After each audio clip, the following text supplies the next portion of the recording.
अब खुकुरीकै प्रदर्शन गरेर गर्ने भन्दा पनि हामीले हातै देखाएर एकदम ठिक ढङ्गले देखाएर हामीले जुन हाम्रो यो सिम्बोल पनि हो, जहाँ हामी यसरी हातहरू उठ्छन्, यो दुईटा औँलालाई हामी जोडेर हात उठाउँछौँ, हाम्रो यो सिम्बोल अब सदा त्यो दिनदेखि एउटा कायम भएको छ। हामी 40 वर्षदेखि मुनिका युवाहरूलाई यो देशको नेतृत्व सुम्बन चाहन्छौँ। नागरिकता भनेको यो सस्तो र सजिलो बनाउनु हुँदैन, पहिलो कुरा पनि उनीहरूलाई राजनैतिक अधिकार चाहिँ दिनु हुँदैन। त्यो सिडी हो जसले गलत मान्छेलाई नागरिकता लियो। दोहोरो नागरिकता भनेको त झन् दिनै हुँदैन। जसलाई अमेरिका प्यारो लाग्छ उसले अमेरिकाको नागरिकता लिन्छ। नेताभन्दा 10 गुणा बढी भ्रष्ट कर्मचारीहरू छन्। कुराकानी गर्नको लागि मसजिद नेपाली महाअभियानका संयोजक प्रसाद हुनुहुन्छ। मसँग उहाँले अस्ति भर्खर सञ्चालन गर्नुभएको अभियान र अघिल्लो नागरिकता र दोहोरो नागरिकताको विषयमा कुराकानी गर्नको लागि छु। यहाँले स्वागत छ। धन्यवाद छ तपाईँहरूलाई। तपाईँहरूले शनिबार माइती घरमा प्रदर्शन गर्नुभयो, खुकुरी भनेर औला मात्रै सङ्केत गर्नुभयो, किन? होइन, यो सिम्बोलिक कुरा पनि हो। पहिलो कुरा होइन, खुकुरी नै प्रदर्शन गरेर जुन हाम्रो उद्देश्य भनेको चाहिँ के थियो भने एउटा साहस भर्नको लागि, कायरता भगाउने, एउटा निडरता सञ्चार गर्ने, एउटा हामीभित्र लुकेको जुन शक्ति छ त्यो शक्तिलाई प्रस्फुटित गरेर कुनै पनि किसिमका भयबाट मुक्ति हुने र भयबाट मुक्ति भइसकेपछि हामी चाहे युद्ध होस्, चाहे खेलकुद होस्, चाहे कुनै पनि किसिमका जीवनका कुनै पनि काम गर्न सफल हुन सक्छौँ भन्ने त्यो वीरताको सञ्चार गर्नको लागि गरिएको र वीरताको सञ्चार कसरी गर्ने भन्ने कुराको हाम्रो अब खुकुरीकै प्रदर्शन गरेर गर्ने भन्दा पनि हामीले हातै देखाएर एकदम ठिक ढङ्गले देखाएर हामीले जुन हाम्रो यो सिम्बोल पनि हो, जहाँ हामी यसरी हातहरू उठ्छन्, यो दुईटा औँलालाई हामी जोडेर हात उठाउँछौँ, हाम्रो यो सिम्बोल अब सदा त्यो दिनदेखि एउटा कायम भएको छ। हामी सधैँ यसरी बोल्नेछौँ र यसरी गर्नेछौँ। योले एक किसिमको साहस भर्ने, एउटा औँलाले भन्दा दुईटा औँला गर्दाखेरि यो एउटा साहस भरिने हामीले नयाँ कुरा थाहा पाएको कारणले हामीले यसलाई एउटा खुकुरीको सिम्बोलको रूपमा प्रयोग गरेका हौँ। तर आरोप लगाइएको छ नि कतै खुकुरी प्रदर्शन गर्दाखेरि खुकुरी नै बोकेर जाँदाखेरि पक्राउ परिन्छ कि भन्ने डरले त्यो खुकुरी नबोक्या हो कि भन्ने आरोप त छ नि तपाईँ। पहिलो कुरा त नेपालमा खुकुरी बोक्नु अवैधानिक छैन, डराउनु पर्ने कुरै छैन। पहिलो कुरा यो बुझ्नु जरुरी छ। दोस्रो कुरा भनेको चाहिँ हामी त्यहाँ वीरताको सञ्चार गर्न गएको। हामी एउटा खुकुरी देखाउन मात्रै गएको होइनौँ, हामीभित्र जुन ऊर्जा छ त्यो शक्तिलाई प्रस्फुटन गर्न गएका हौँ। हामी फेरि डराउने, नवनिर्माण सेना डराउँदैन। पहिलो कुरा हामी डर भगाएर एउटा शक्तिशाली रूपमा देशलाई नि जब हामी शक्तिशाली बनाउनुपर्छ, हरेक युवाहरूमा जो लुकेको शक्ति छ त्यसलाई बाहिर निकाल्नुहोस्, अब कायरता भगाउनुहोस्, देशका जहाँबाट नि प्रश्न गर्नुहोस् भन्ने हाम्रो अभियान हो। हामीले के खोजेको हो भने तपाईँ जहाँ हुनुहुन्छ त्यहीँबाट प्रश्न गर्नुहोस्, तपाईँ कोठामा हुनुहुन्छ कोठैबाट प्रश्न गर्नुहोस्, मेरो भूमि इन्डियाले किन मिचिरहेको छ, किन कालापानी, लिम्पियाधुरा र लिपुलेकमा मेरो देशको भूमिमा इन्डियन सेना छ, यो तपाईँ प्रश्न गर्नुहोस्। अनि प्रश्न गर्नुहोस् तपाईँ प्रधानमन्त्रीलाई, किन भ्रष्टाचार भइरहेको छ, तपाईँले रेल ल्याउँछु भनेको के भयो, खोइ किन रेल ल्याउन सक्नु भएन, किन हामीलाई ढाँट्नु भयो, किन हामीलाई सपना देखाउनु भयो र ती सपनाहरूमा काम गर्नु भएन, किन हामी आज पनि नुन तेलको लागि नुन तेल भनेर किन आज हामी 100 वर्षदेखि यसरी अल्मलिएर बसेका छौँ। रेज योर क्वेसन, प्रश्न गर्नुहोस्, प्रधानमन्त्रीलाई गर्नुहोस्, इन्डियालाई गर्नुहोस् र गाउँ गाउँमा प्रश्न गर्नुहोस्, मन्त्रीमा ती वडाध्यक्षहरूलाई प्रश्न गर्नुहोस्, जहाँ बाटो बन्दैन त्यहाँ प्रश्न गर्नुहोस्, त्यो प्रश्न तपाईँ जहाँसुकै गर्नुहोस्, आफ्ना सामाजिक सञ्जालमा गर्नुहोस्, कोठामा गर्नुहोस्, कसैको कठालो समाएर गर्नुहोस् र जहाँसुकै घरका धुरीमा माथि बसेर पनि तपाईँ गर्नुहुन्छ, छतमा चढेर पनि तपाईँ प्रश्न गर्नुहुन्छ भने प्रश्न गर्नुहोस्, आवाज दिनुहोस्, विकृति र विसङ्गतिको बारेमा बोल्ने साहस गर्नुहोस् भन्नको लागि हो हाम्रो अभियान।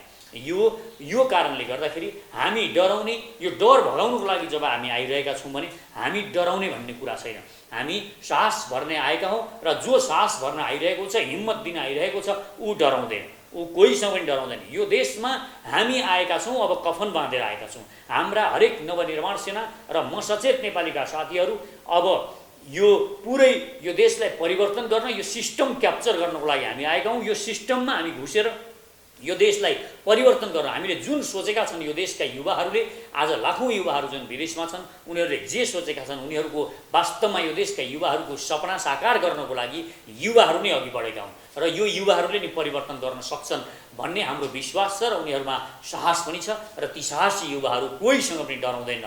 अब डर मनबाट पुरै निकालेर युवाहरू निस्केका छन् र यो निडरता हामी देशभरि सञ्चार गर्न चाहन्छौँ र चाँडै नै हामी मोटरसाइकल र्याली गर्छौँ। यो लकडाउन सकिने बित्तिकै हामी सयौँको सङ्ख्यामा मोटरसाइकल हामी देश टुर गर्छौँ र देशको यात्रामा निस्कन्छौँ र डर भगाउनको लागि हामी देशका कुना कुनामा पुग्छौँ। त्यसकारण हामी डराउने जाति होइनौँ र डराउँदा पनि डराउँदैन। तर जसरी तपाईँहरूले निडर भएर प्रश्न गर भन्नुभएको छ, प्रश्न गर्नुहोस् जनतालाई भन्नुभएको छ, तपाईँहरू आफै पनि विभिन्न अभियानको नाममा होस् अथवा कुनै न कुनै माध्यमबाट सरकारलाई प्रश्न गर्न, सरकारलाई घचघचाउनको लागि सडकमा उत्रिरहनु भएको छ। फेरि सरकारले त त्यो प्रश्न सुन्नै चाहिरहेको छैन, फेरि तपाईँहरूलाई छोपेर पक्राउ गर्ने, तपाईँहरूको आवाजहरूलाई दबाउने कार्यक्रम त गरिरहेको छ नि सरकारले। प्रश्न दबाउन खोज्यो भने प्रश्न दबिँदैन, प्रश्नहरू उठाइरहनुपर्छ र हामीलाई दबाउन खोजिरहियो भने हाम्रो उद्देश्य त यो हामी नै यो सिस्टम हाम्रो तरिकाले चेन्ज गर्ने भनेर हामी लागेका युवाहरू। यो देशका युवाहरूले अब आफैले शासन सत्ता आफै सम्हाल्नुपर्छ। यी बुढाखाडाहरूले अब सम्हालेर यो देश चल्नेवाला छैन। एउटा थानकोटभन्दा पर 9 थोत्रो ट्रक कुदेको कुदैछ। त्यो थोत्रो ट्रकले पछाडिपट्टि चिल्ला कारहरू लिएर आइरहेका चिल्ला कारहरूलाई रोकेको छ। अगाडि आफू पनि जान सक्दैन, बिस्तारो हिँड्छ, धुवाँ फ्याँकेको छ। अब यी थोत्रा ट्रकलाई हामी भिरबाट खसाइदिन चाहन्छौँ। यी 20औं वर्ष पुराना थोत्रा ट्रकहरूलाई यहाँका युवाहरूले भिरबाट खसाल्नेछन् र ती चिल्ला कारहरू अब सडकमा दौडिनेछन् र अलि स्पिडमा कुद्ने ट्रक, नयाँ ट्रकहरू आउनेछन्। यसको मतलब के हो भने अब पुराना बुढाहरूले जहाँ पनि शासन गरे, यिनीहरू सधैँ 20औं वर्षदेखि यिनीहरूले सत्ता क्याप्चर गरेर बसेका छन् र प्रगति रोकेका छन्। यो प्रगति यी बुढाहरूको कारणले रोकिएको छ। यी बुढा पार्टीहरू जति पनि छन्, यी कुनै पनि पार्टीबाट अब परिवर्तन गर्न सकिँदैन, हुँदैन। त्यसकारण युवाहरू नै अब सिस्टममा जानुपर्छ। हामीलाई अहिलेसम्म यी बुढाहरूले अलग थलग गरेका छन्, बाहिर राखेका छन्, सिस्टमभन्दा बाहिर राखेका छन्। त्यसकारण यो सिस्टमभन्दा बाहिर बस्ने, हामी भोट हालेर चुप लागेर बाहिर बस्नु हुँदैन। अब हामी राजनीतिमा चाख राख्नुपर्छ। जस्तो एउटा कुरा, यिनीहरू के गर्छन्, राजनीति गरेर के हुन्छ भन्छन्, अनि प्रधानमन्त्री भन्छन् र हामीलाई इन्जिनियर बन्नुपर्छ, हामीलाई डाक्टर बन्नुपर्छ भन्छन्। एउटा इन्जिनियर त्यही प्रधानमन्त्री भएकाको चाकरी गर्नुपर्ने हुन्छ, एउटा डाक्टर दुनियाँ पढेर आउँछ अनि त्यही एउटा नेताको चाकरी गर्नुपर्ने। यो अवस्था राजनीतिले सिर्जना गरेको छ भने यिनीहरूको चाकरी गर्नलाई हामीले आफ्नो स्रोत किन खर्च गर्ने, शक्ति किन खर्च गर्ने। अब हामी आफै राजनीतिमा जाने हो र राजनीति क्याप्चर गर्ने हो र राजनीति सिस्टममा पुगेर हामी यो सिस्टम परिवर्तन गर्ने हो। यो उद्देश्यले हामी अगाडि बढेका छौँ। त्यसकारण हामी अब यो सरकारसँग डराउने, यो सरकारले के गर्छ कि भनेर डराउँदैनौँ। यो सरकारलाई नै हामी वैधानिक तरिकाले यो सरकार नै फाल्छौँ। यो शक्ति हामी एकीकृत गर्दैछौँ। हामी जन्मन बाँकी छ र हामी जन्मदैछौँ र हामी जन्मदाखेरि एउटा कम्पन उत्पन्न गर्छौँ। यो देशमा एउटा कम्पन हुन्छ। अब चाँडै नै यो देशमा नयाँ शक्तिको उदय हुनेछ।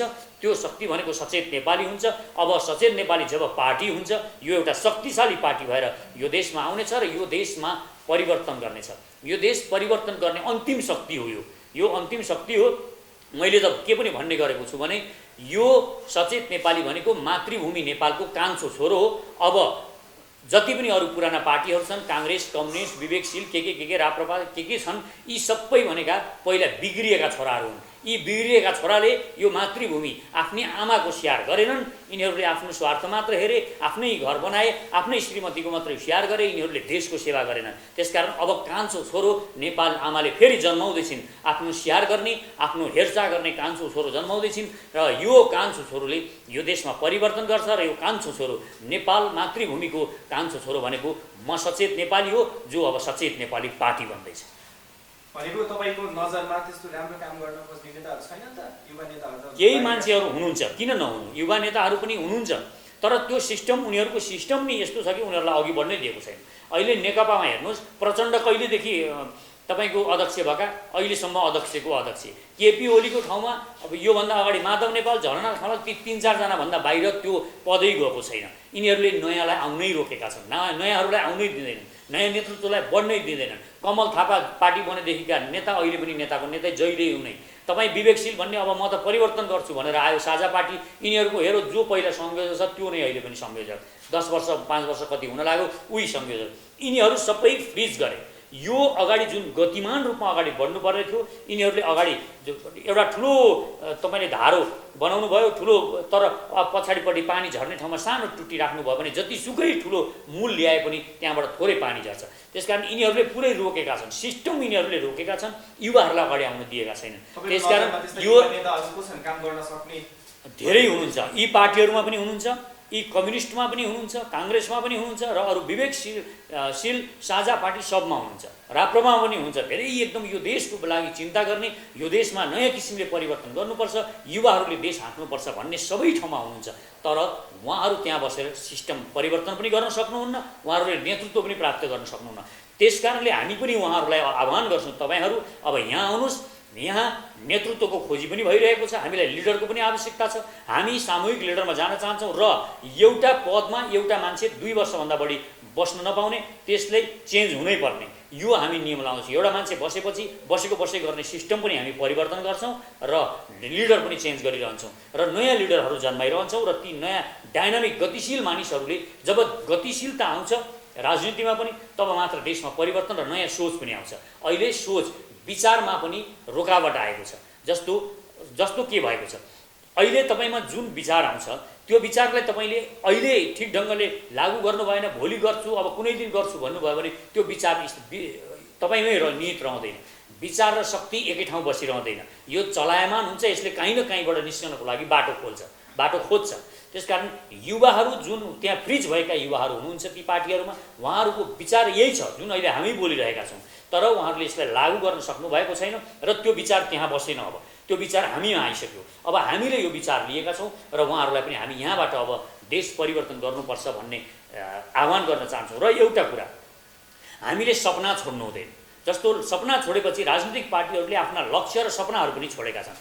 जस्तो केपी ओलीलाई यो देशमा एउटा आशा मानिएको थियो, उहाँले केही सपनाहरू दिनुभएको थियो, यो देशमा निराश मानिसहरू थिए, यो देशमा केही हुँदैन भन्ने एउटा भाव भइरहेको बेला उहाँले सपना दिनुभएको थियो, म उत्तरबाट रेल ल्याउँछु, अब हामीले दक्षिण इन्डियाको मात्र भर पर्नु पर्दैन, म चाइनाबाट रेल ल्याउँछु, चाइनाको पाइपलाइनबाट म तेल ल्याउँछु र बन्दरगाह पनि उतैबाट खोल्छु भन्ने एउटा सपना दिनुभएको थियो।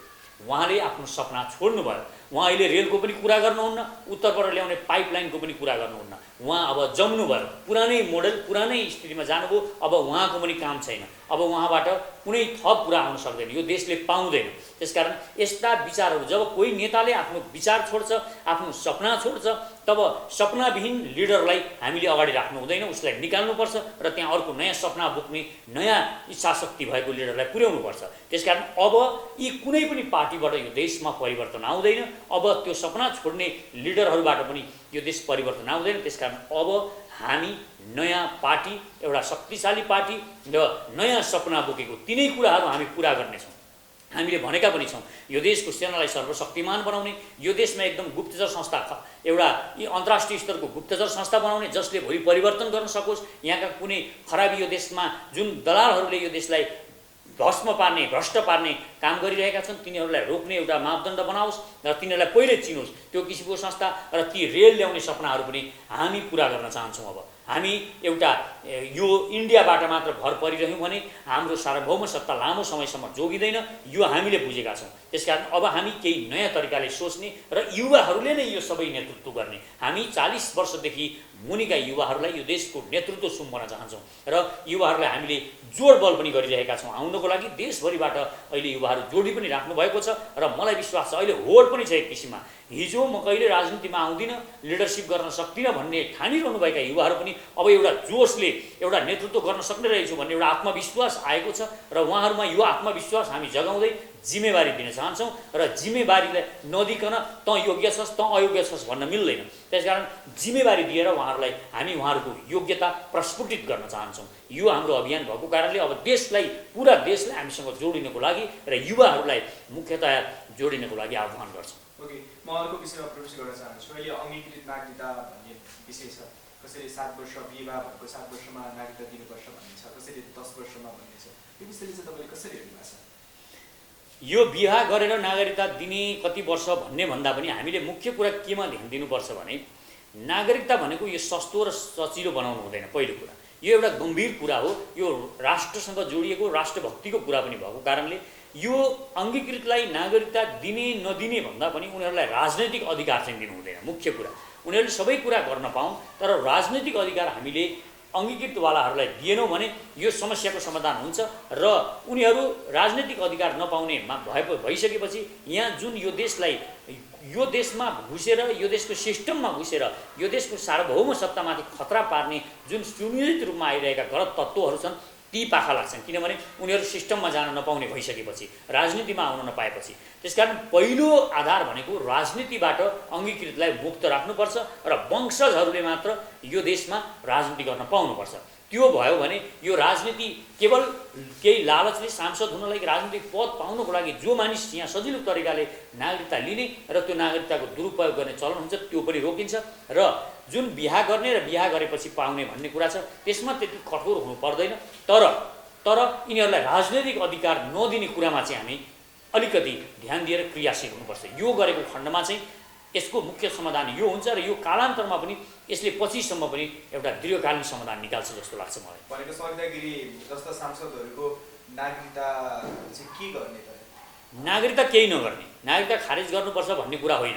अब उनीहरूलाई सांसद बन्न रोक्ने, राजनीतिक अधिकारै नदिने, वार्ड अध्यक्षसम्म पनि बन्न नदिने, वार्ड अध्यक्षसम्म पनि बन्न नदिने भइसकेपछि उनीहरूले यो देशको बारेमा विरोध गर्ने नराम्रो कुरा गर्दैनन् उनीहरू र उनीहरू आफ्नो आफ्नो जुन योग्यता छ त्यो योग्यतामा उनीहरू लाग्छन्। जस्तो कि कोही डक्टर छ भने उहाँ आफ्नो डक्टर पेसामा गर्नुहुन्छ, उहाँलाई त्यो सबै त्यहाँ रोकिँदैन, राजनीतिक अधिकार मात्रै नदिने हुन्छ। एउटा इन्जिनियरले इन्जिनियरिङको काम ठिक ढङ्गले गर्नुहुन्छ, डक्टरले डक्टरको काम गर्नुहुन्छ र अङ्गीकृतवालाहरू एउटा नयाँ अङ्गीकृतवालाले चाहिँ नयाँ तरिकाले देशलाई लाने कुराहरू सोच्न थाल्छन्। त्यसकारण त्यो कुरा हाम्रो लागि उपयोगी हुन्छ। उनीहरूले जुन कला जानेको छ, जुन क्षमता जानेको छ, उनीहरू लोभ लालचमा नपरिकन त्यो क्षमताहरू प्रस्फुटित गर्छन्, त्यो देखाउँछन् र अझ देशलाई फाइदा हुन्छ। हामी राजनीतिक अधिकार दिन थाल्यौँ भने उनीहरू केवल गिजोल छन् यहाँ राजनीति गर्नको लागि र आफ्ना निज स्वार्थको लागि उनीहरू यहाँ गिजोल्न थाल्छन्। त्यो अनि भोटको राजनीति गर्न थाल्छन् र भोटको लागि जहाँ बढी बहुमत छ त्यसको पक्षमा बोल्न थाल्छन् र एउटा मधेसलाई नि र सारा देशलाई नि ती अङ्गीकृतवालाहरूले र अरू जति पनि बाहिरबाट आइरहेका छन् भोलिका दिनमा कस्तो पनि हुनसक्छ भने इन्डियाबाट आएकाले, यता पहाडबाट आएका शेर्पाहरू जति पनि यो टिबेटियनहरू छन् ती पनि अङ्गीकृतवालाहरूले राजनीति गर्न थाले, भुटानी सबै संसारभरिबाट आएका अङ्गीकृतहरूले राजनीति गर्न थाले भने हामी पछि पर्छौँ। यहाँका वंशजहरूका अधिकारहरू कटौती हुन्छन्। त्यसकारण तिनीहरूलाई चाहिँ हामीले त्यो जुन अङ्गीकृतवालाहरू छन् उनीहरूलाई हामीले राजनैतिक अधिकार दिनु हुँदैन। उनीहरूको नागरिकता अहिले खारेज गर्नुपर्ने कुनै जरुरी छैन। यति अधिकार मात्रै कटौती गऱ्यौँ भने यो सबै कुरा समाधान हुन्छ। तर भारतको कारणले गर्दाखेरि उनीहरूलाई राजनैतिक अधिकार दिइरहेको भन्ने कुरा पनि उठिरहेछ। होइन, कुरा भारतको मात्र छैन। हेर्नुहोस्, यहाँ कति टिबेटियनहरूले पनि आएर नागरिकता लिएका छन्, टिबेटियनहरूले आएर नागरिकता अङ्गीकृत छन् र उनीहरू राजनीति गरिरहेका छन्, ठुला ठुला पदमा पनि पुगिरहेका छन्। भुटनिजहरू पनि आएका छन्, बर्मेलीजहरू आएका छन्, संसारभरिबाट, इन्डियन मात्रै आएका छैनन्। त्यसकारण यो अङ्गीकृतवालालाई इन्डियाले अङ्गीकृत नागरिकताको लागि गरेको हुनसक्छ उनीहरूले, तर हामीले यसमा कडाइ गरिसकेपछि अङ्गीकृतलाई राजनीतिक अधिकार पनि नदिने र नागरिकतालाई खरिद बिक्रीको नबनाउने र जसले पनि गलत तरिकाले नागरिकता दिन्छ लिनेलाई भन्दा पनि त्यो दिने सिस्टममा को छन् तिनीहरूलाई कडाभन्दा कडा कारबाही गर्नुपर्छ।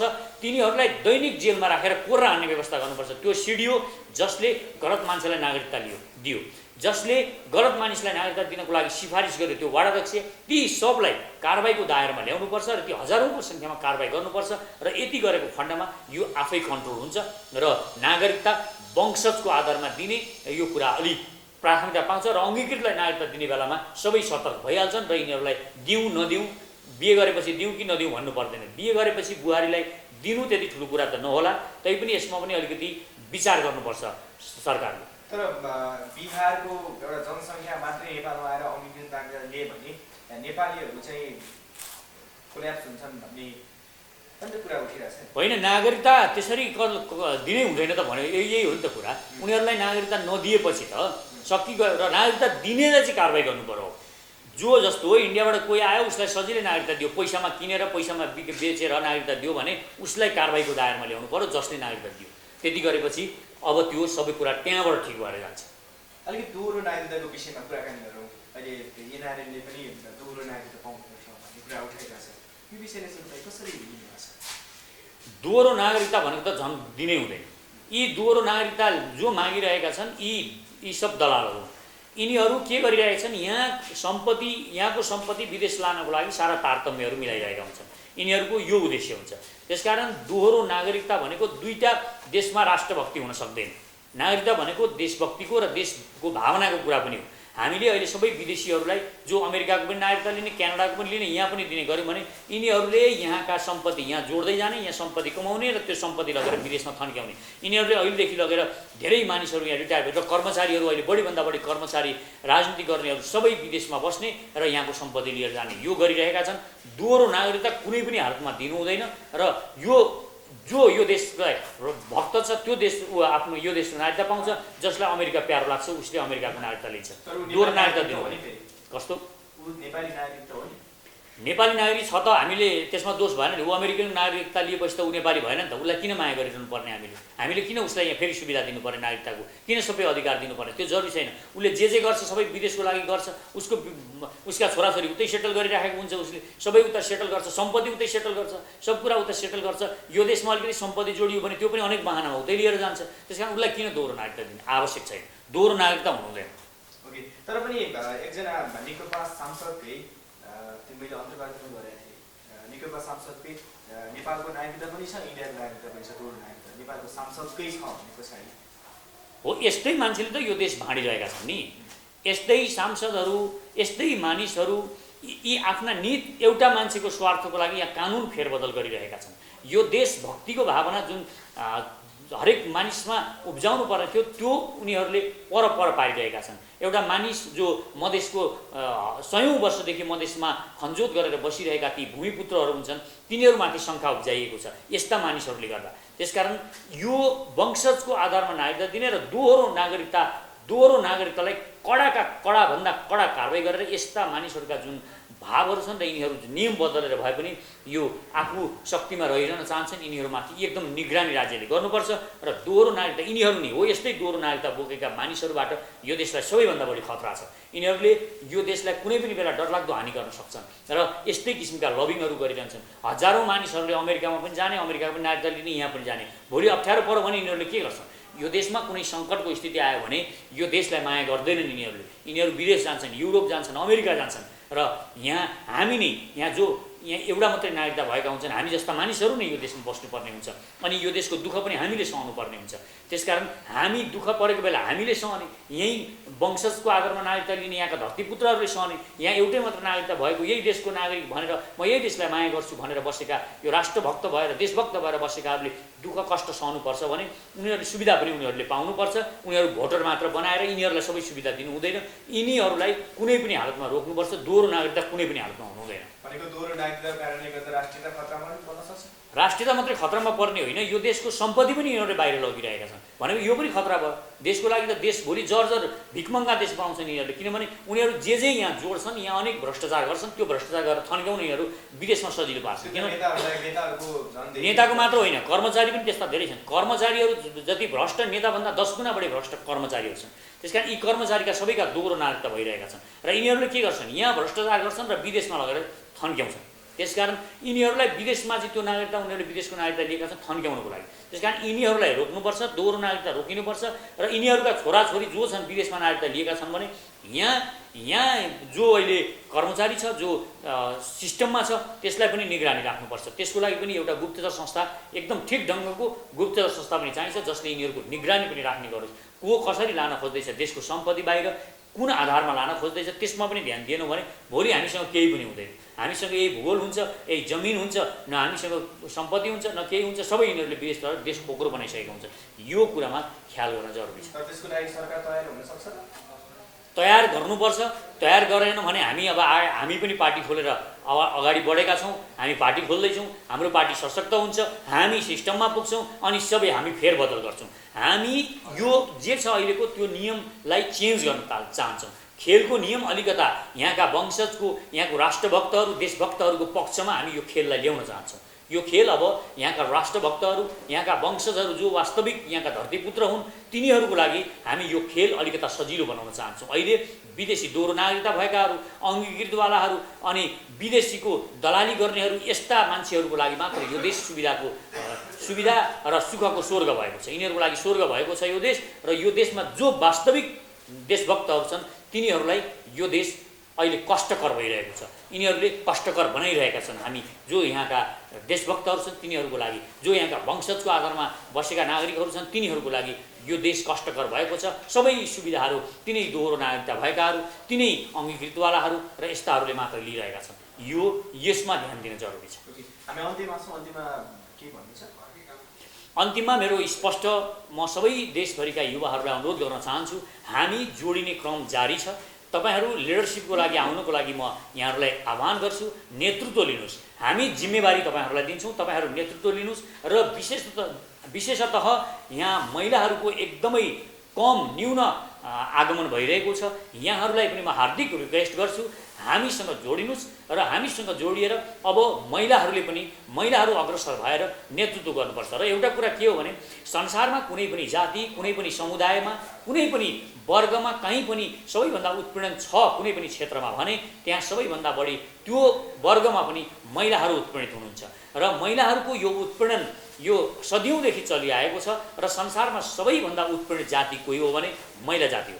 त्यसकारण महिलाहरूले अब नेतृत्व गरेर आफ्नो यो उत्पीडनलाई कम गरेर महिलाहरूमा साहस भर्नको लागि यो आह्वान गरिरहेको छु म। आउनुहोस्, लिडरसिप लिनुहोस् र महिलाहरूमा एउटा ऊर्जा र एउटा साहसको विकास गरौँ र यो देशलाई हामी वास्तवमा हामीले कस्तो युवाहरूले कस्तो परिवर्तन खोजिरहेका छौँ त्यो दिशामा लिएर अघि बढौँ।